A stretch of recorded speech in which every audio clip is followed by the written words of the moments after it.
Magandang araw mga bata. Gusto niyo bang makarinig ng isang kwento? Halina't samahan niyo kami sa kwento ni Maria. Ang pamagat ng kwentong ito ay Si Maria at ang kanyang 5 pandama. Isang araw, isang batang nangangalang Maria ang naglalakad at nagmamasid sa gitna ng isang tahimik na kagubatan. Si Maria ay may kakaibang kalagayan. Siya ay nakakakita, ngunit hindi nakakarinig. Walang pang-amoy, walang panlasa, at higit sa lahat, hindi nakakaramdam ng haplos o init sa kanyang balat. Sa kabila nito, siya ay masayahing bata at mahilig magmasid sa kagandahan ng paligid. Habang naglalakad, pinagmamasdan ni Maria ang makukulay na bulaklak sa hardin na dinadapuan ng magaganda at makukulay na paru-paro. Ang ganda ng mga bulaklak! Wika niya sa sarili na may puno ng paghanga sa kanyang nakikita. Ngunit na makita niya ang ibang bata na masayang inaamoy ang mga bulaklak, napansin niya may kulang sa kanyang karanasan. Hindi niya magawang maamoy ang mga halimuyak ng mga bulaklak gamit ang kanyang ilong. Sa lungkot na kanyang nadama, napapikit si Maria at taimtim na humiling. Sana magkaroon ako ng pang-amoy para maamoy ko ang bango ng mga bulaklak. Sa kanyang pagkagulat, isang maliwanag na sinag mula sa araw ang bumalot sa paligid. At mula rito, lumitaw ang isang maganda at mabait na diwata. Ang kanyang anyo ay parang nagliliwanag sa sinag ng araw. Ako ang diwata ng kalikasan. Nakikita akong malungkot ka, Maria. Ano ang iyong kahilingan? Diwata, gusto kong magkaroon ng pang-amoy para maamoy ko ang halimuyak ng kalikasan. Sagot ni Maria.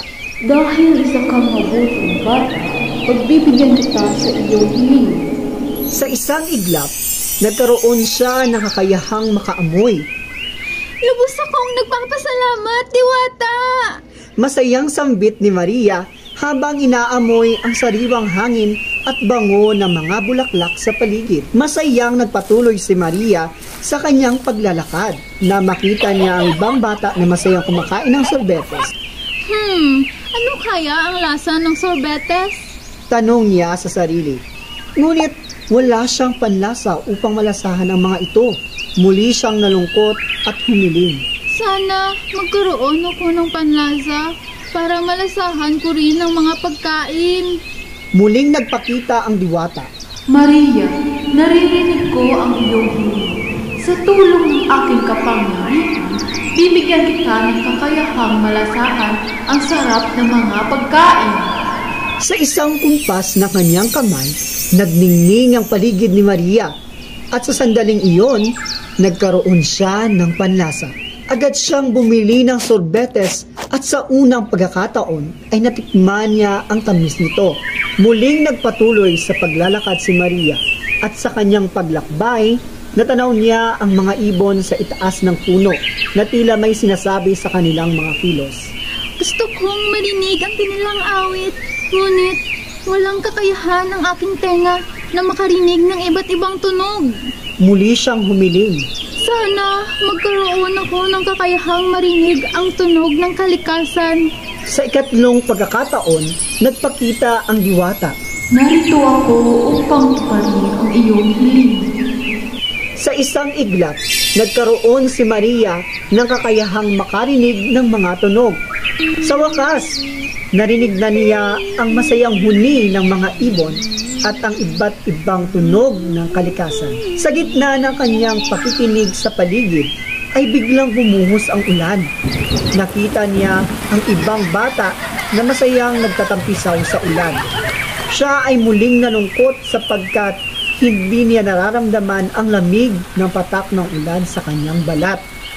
Sana magkaroon ako ng pandama para maramdaman ko rin ang ulan. Sa huling pagkakataon, lumitaw ang diwata. Maria, ito ang iyong huling hiling. Bibigyan kita ng pandama upang maramdaman mo ang lahat ng nasa paligid. Sa isang iglap, naramdaman ni Maria ang lamig ng ulan sa kanyang balat. Ang bawat patak ay tila isang munting yakap ng kalikasan. puno ng buhay at saya. Sa wakas, kumpleto na ang kanyang 5 pandama.